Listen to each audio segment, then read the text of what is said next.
Welcome to the final part of Turtles in Time, the part where the turtles actually go through the space-time continuum.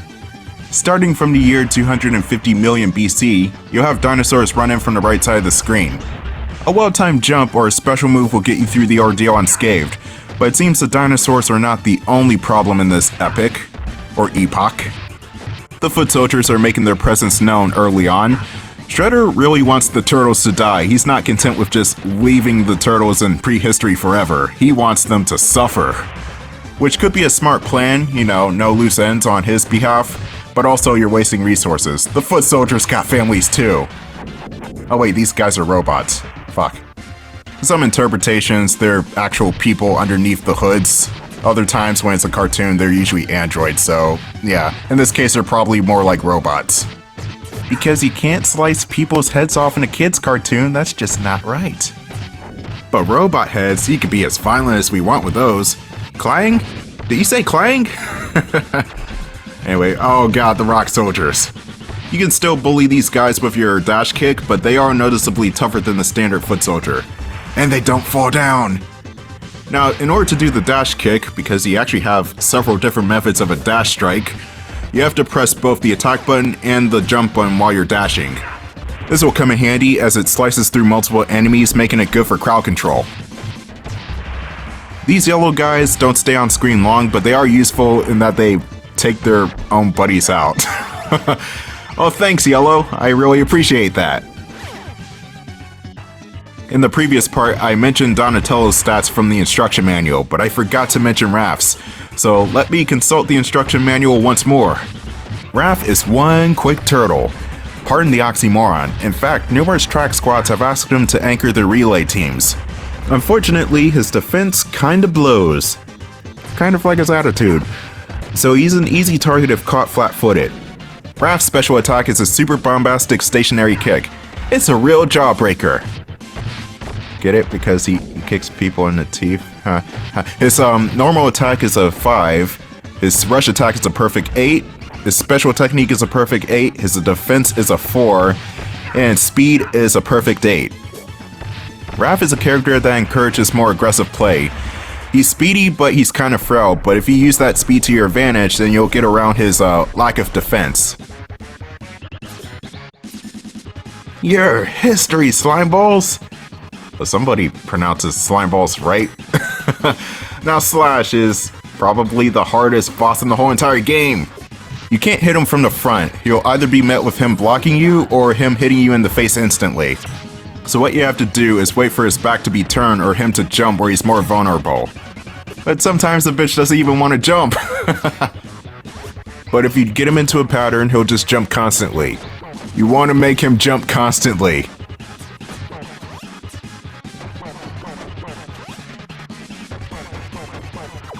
Shit!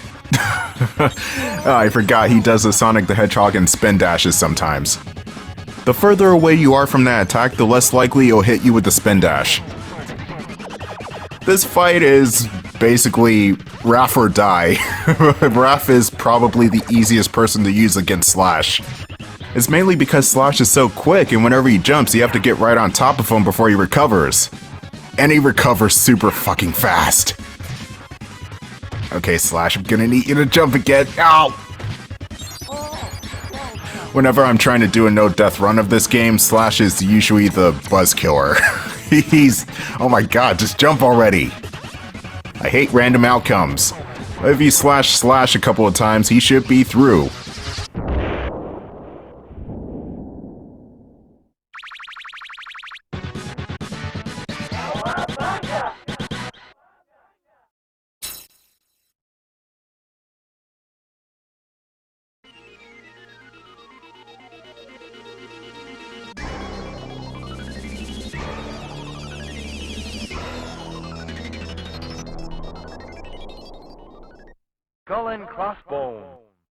Skull and Crossbones, probably the most popular stage in the game, so much so that Hyperstone Heist uses it for some reason.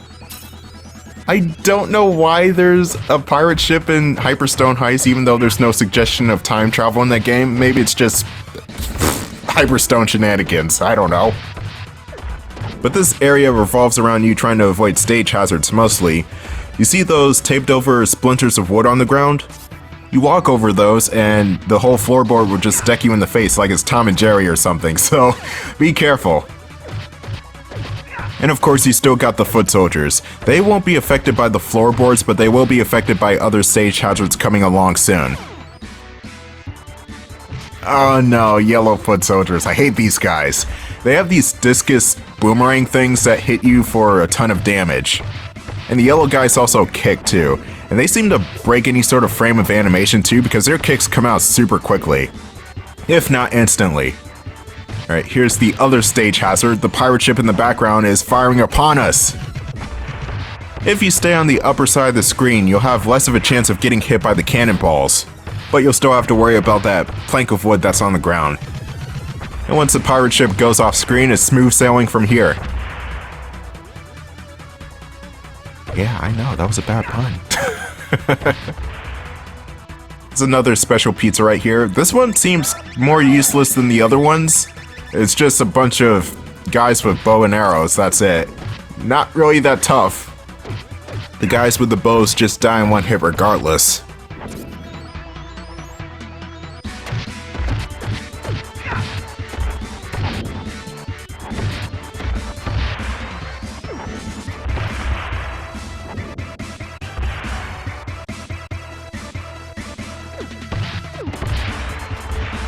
Don't mind me, I'm just loving the music. This is one of the best Super Nintendo soundtracks in my opinion. Honestly, there's very few soundtracks that sound like Turtles in Time. This is a very unique sounding game. The boss theme alone is pretty much telling you, hey, things are about to go nuts, so get ready. And speaking of boss themes, should be after this guy. Oh wait, no, I still gotta deal with rock soldiers.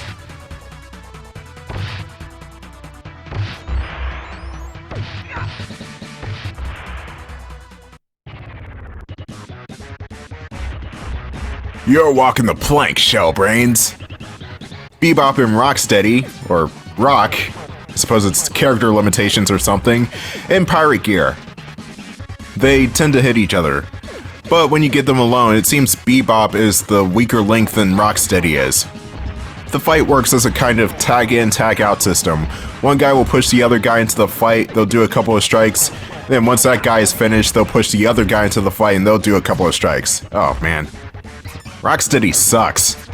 That giant rapier is a pain in the ass to dodge, even as Dawn. And once you hit him enough, they'll do this move. I don't know what the purpose of that move is, but okay. And then they'll go back to their tag-in, tag-out strategy. Unlike the Toka and Razor fight, both of these guys have separate health bars, but you only have to defeat one to end the fight. That's something I just figured out during this playback. And once you get these guys down to half health, they'll both come at you at the same time, abandoning the tag team strategy. And also being another couple of bosses that don't explode upon death. They just disappear.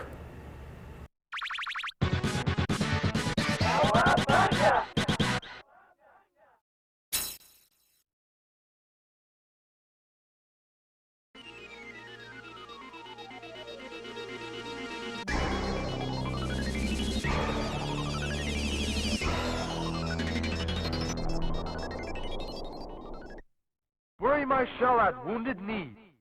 Ah yes, 1885, the year of crocodiles, cowboys, and Doc Brown. And how convenient that this stage takes place in the year it does, and we're on a train. And Back to the Future takes place in 1885, and one of the main plot points involves a train. You're not fooling me, game. But this stage is actually my favorite stage in the game. It's just nothing but foot soldiers, and there's some stage hazards, but it's not overly intrusive with the stage hazards. In fact, you can use the few hazards that exist here to your advantage. Like the barrels that will pop up, they're a prime example of screwing the enemies over.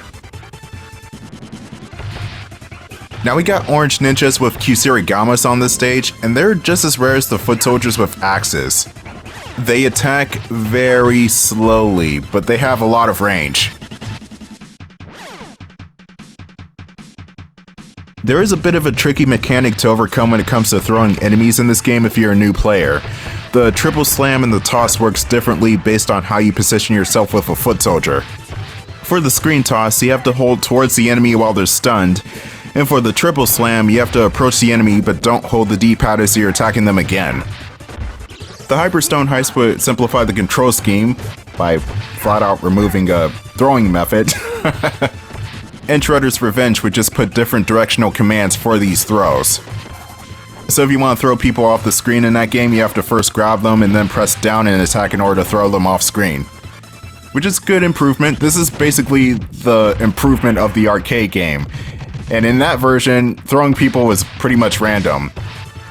It doesn't matter what direction you're holding in that version, it seems like the characters have a mind of their own. Oh, you want to do the fling slam? Oh no, just toss them off screen, that'll work. But I wanted to slam them! You can even throw the rock soldiers in this game, but they just kind of toss them overhead, they don't throw them off screen. It's a bit more hard to do than, say, with a regular foot soldier. Oh goody! Fresh turtles for lunch, I guarantee. I can't do the Bayou accent, but here's Leatherhead. The most badass Turtles villain outside of Shredder and Krang in my opinion. Why hasn't this guy been in more movies? But Leatherhead is actually pretty simple in this game. He'll run from one side of the screen, he'll throw these daggers at you, you hit him enough times and he'll run to the other side of the screen, but you have to be careful because he'll do this chomping motion which will hurt you. Rinse and repeat, this fight is really easy with Raph because his speed pretty much breaks the game. Once you get Leatherhead to half health, then barrels will start to appear from the sky? What the fuck? Marty! And also throw random lobsters at you from out of nowhere. But the fight is still not that hard. Ow! Leatherhead will return in the Hyperstone heist, and he's even simpler in that game, if you can believe it or not.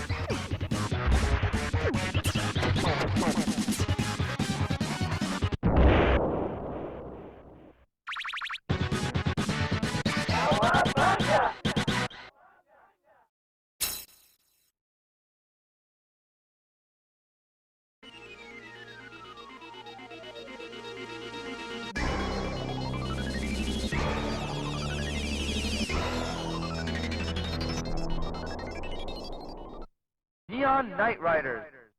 Oh, we're going back to that year? Anyway, Neon Knight Riders is another bonus stage, but it works slightly different from Sewer Surfing. Here you're on a hoverboard scrolling against a Mode 7 background, and you have to take out foot soldiers and avoid electric traps. The arcade version of this stage was a bit different. No Mode 7 scrolling though, that was not a thing. But it still had the hoverboarding part. And as for the stage itself, it was more of a beat-em-up section rather than a bonus stage, or at least it felt like it. And I also like how the background is just completely static. We can make the floor scroll, but if we make the background scroll, then everything will just self-destruct. So yeah, suffice to say, I like this version of 2020 represented in this game better than the arcade version. And in real life. So here's the part where you're supposed to avoid the electrical traps and collect these question marks, which are implied to be pizza. I don't know, I'd be skeptical of eating something out of a question marked circle, but whatever. Anyway, we got helicopter troopers, and a well-timed jump slash will take them out in one hit. That is if they're lined up with the same plane as your character. Sometimes they aren't.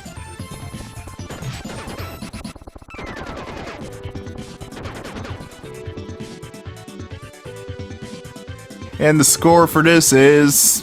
well, honestly, I could have done better, but eh.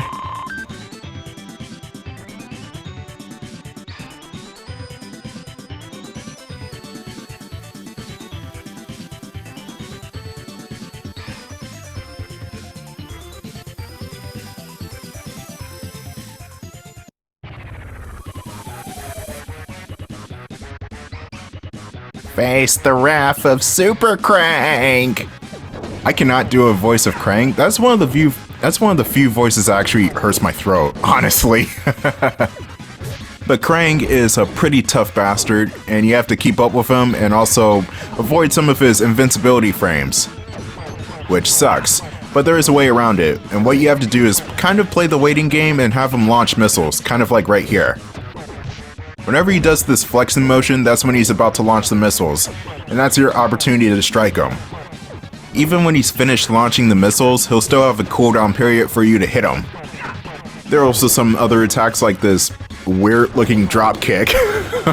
What is that? No wait, I know what that drop kick is. That's the same drop kick that Shiva uses in Streets of Rage 2.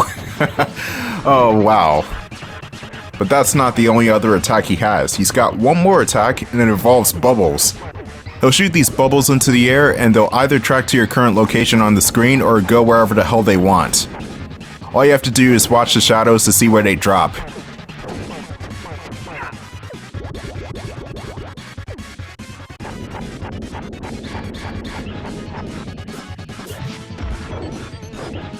Still not as hard as Slash. Man, Slash sucks. Even Super Shredder is... Okay, Super Shredder is still a pain in the ass, but you can at least get around Super Shredder's bullshit. Not so much Slash, but that's besides the point.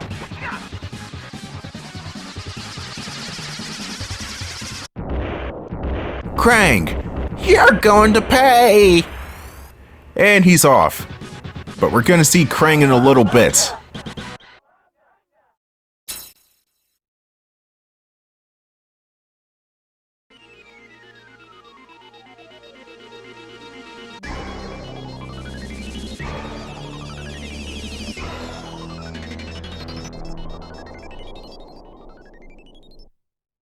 Starbase, where no turtle has gone before.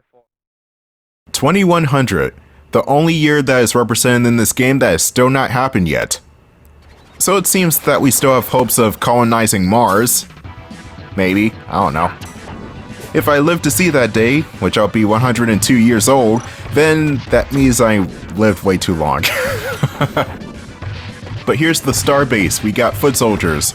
And this could have been the opportunity to make the the foot soldiers even more futuristic. Like instead of having metal blades and, oh yeah, that was the toss to the rock soldier. It's somewhat useful, but it's hard to pull off. But with the foot soldiers, why not replace their metal swords and ninja stars with something a bit more high-tech, like lightsabers and laser guns or something? Or hell, just have a weird glow on their swords. That would give it a bit more of a futuristic look. But that's just me nitpicking. This stage is kind of a marathon, but not really. Oh, it doesn't get bad until the Hyperstone heist. Those stages can go on for upwards of 10 minutes sometimes. And that game is good too, but oh, the stages overstay their welcome sometimes.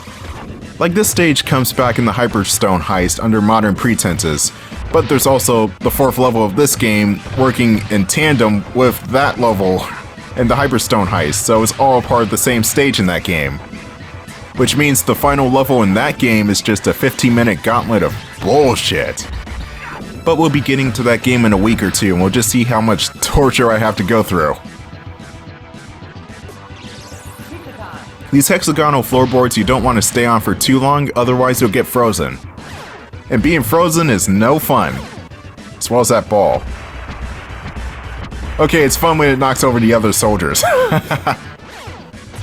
So you got these automated or seemingly sentient balls, cannonballs, wherever they are, that go to wherever you are on screen. You can use it to your advantage and disadvantage. That includes it bouncing up and down the screen like that. I've never gotten it to do that before. Anyway, we got rocket launcher rock soldiers. You see, these guys can get futuristic weapons, why can't the foot soldiers? I guess Shredder is just that cheap.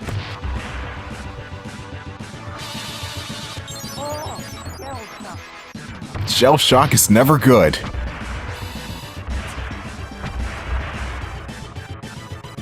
I suppose now is a good time as any to talk about the Teenage Mutant Ninja Turtles 3 movie, which is sometimes called Turtles in Time. I like to call it shit. It's okay shit, but it's still shit. Like, that movie had a golden opportunity to take aspects from the video game. It's already got the time travel aspect. Why not just add Shredder and Krang? For the past 10 or so years, I still don't even know who the villain of Teenage Mutant Ninja Turtles 3 the movie is. The guy is so boring. That's like, say you have a Batman movie, or two Batman movies with the Joker, or Penguin, or Mr. Freeze as the villain, and then the next Batman movie comes out with the Condiment King is the villain? That's kind of what that is. The TMNT 3 villains sucked, the fights were okay at best, but the practical effects on the turtles sucked. And yeah, that's just it. You shellheads are dead! Ah! Still can't do a Krang voice, like kind of make him sound like a whiny bitch. Which I guess that's the point, right? But anyway, Krang and his flying saucer. My go-to method is to jump kick him, because for whatever reason I can't hit him on the ground. His hitbox is very precise. Maybe it's because I'm Raphael and his size don't reach Krang like it looks like it should. Anyway, Krang's got a couple of different attacks. One where he shoots bubbles at you, and they actually hit for a lot of damage. See, like right there, I only got one hit left with that thing before he kills me. But otherwise, for the first phase of the boss fight, Krang will just swoop around in a circle motion. And Shredder will do Shredder things. I don't know what he's doing in the background. He's playing cheerleader. He's missing the pom-poms. That was always my favorite thing about the original Teenage Mutant Ninja Turtles cartoon. The Shredder and Krang's dynamic was super hilarious. They're like an old married couple. You don't think the dynamic will work on paper, but somehow it does. Anyway, here's phase 2 of the boss fight, and this is where Krang will start to drop these robots to interfere. The robots will shoot these electrical sonic booms, which will do a ton of damage, so be careful. Not only that, Krang will start to get more aggressive and actually try to crush you. Which is not working because you're way too predictable, Krang. I thought you were the brains of Dimension X. But for the penultimate boss fight, Krang will probably give you some trouble, but he's not as bad as the final boss. And that be Super Shredder. I will say, Krang's flying saucer sure does have a hell of a lot of health. Even more so than Super Shredder, it seems. Now, I am going to employ a strategy for Super Shredder because he is annoying to fight. If you're taking Super Shredder head on, then good luck, he is tough to hit.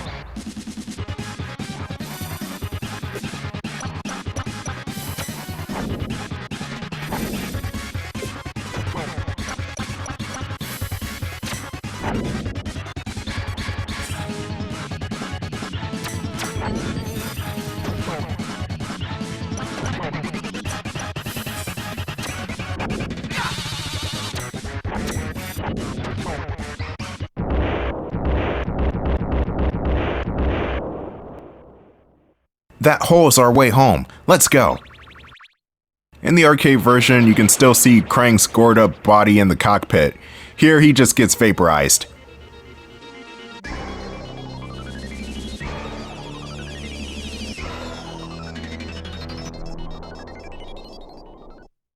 Technodrome, the final shell shock. Back to the present day. As of 31 years ago.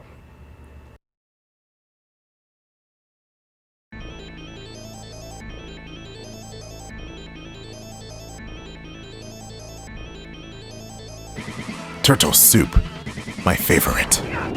Now, Super Shredder. Oh boy. Use your specials for this one. He'll have these giant all-encompassing attacks which will bathe him in aura, which you cannot touch by the way, otherwise it would get damage. So use your special to dive right through that. The green fireball is an instant kill. It will demutagenize the turtle you're using.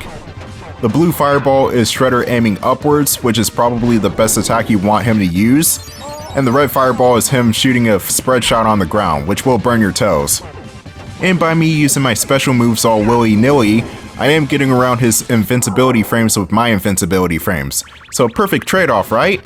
Not exactly. Whenever you use your special moves and it connects with something, you will lose health. But that's it, that's Shredder taken care of. The Teenage Mutant Ninja Turtles, our 4 reptilian heroes, have overcome the... Wow, that just zoomed by really quickly. Come on, April. And this has been Channel 6 News, and somehow this human jumping up in the background is more jarring than the rat right next to me. No, seriously, why does that guy jumping up in the background look like he's in a completely different art style than the rest of the game? But anyway, that has been TMNT 4 Turtles in Time. A fun game and probably one of the best beat-em-ups of all time. Actually, no, it is the best beat-em-up of all time. Turtles in Time rocks. The only other game that I think beats this one out is Shredder's Revenge. And if you want to get technical, Streets of Rage 4, that is another really good one. And if you don't have a Super Nintendo or you don't own one anymore, you can buy this on modern consoles under the Cowabunga collection. Well worth the price tag, and hey, you're getting 12 other Turtles games in the same package too. I will be doing a playthrough of the Sega Genesis counterpart to this game, the Hyperstone Heist, next, so stay tuned for that. But in the meantime, my name is Don, this has been Turtles in Time. I cannot read Japanese, unfortunately, and I'll see you guys later.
Congratulations!